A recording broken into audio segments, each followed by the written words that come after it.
If you've come across any news from the financial budget, you'd probably think reducing the cash ISA allowance to £12,000 is an absolute national crisis. The average person in the UK puts nowhere near £20,000 a year into a cash ISA. In fact, most people save between £4,000 to £6,000. So who is the change really going to be affecting? It's not the average saver.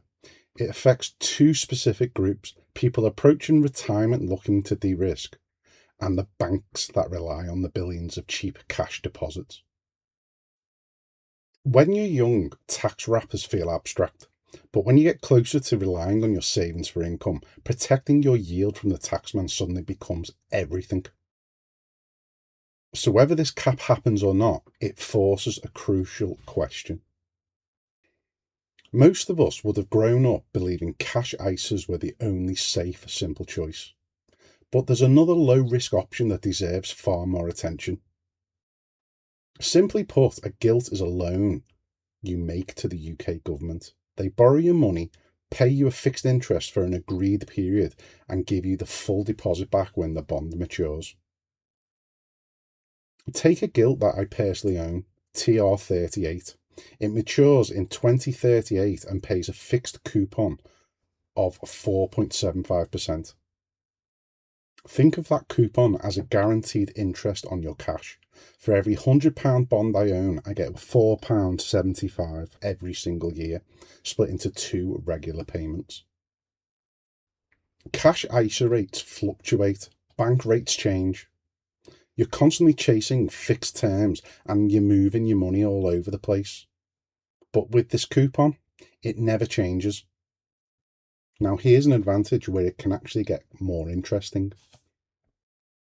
While the coupon stays fixed at £4.75, the market price of the bond can move up and down.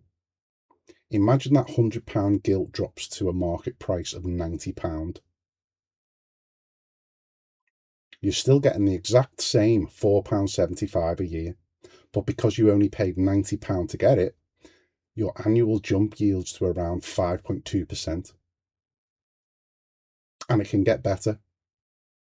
When 2038 arrives, the UK government doesn't pay you back the £90 you paid. They pay you back the full £100 face value of the bond.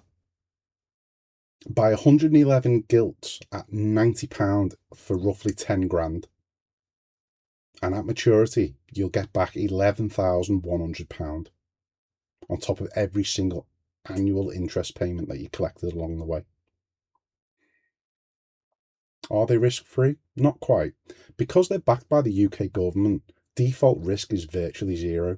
But if you sell before maturity, market prices do fluctuate, so you could get back more or less than you paid. However, if you hold on to maturity, you know exactly what you'll be getting, the £100. And best of all, individual gilts held inside the Stocks and Shares ISA aren't classed as cash-like, so you can buy them using your full 20,000 ISA allowance. And because the ISA is within a tax wrapper, capital gains on the individual gilts are 100% tax-free.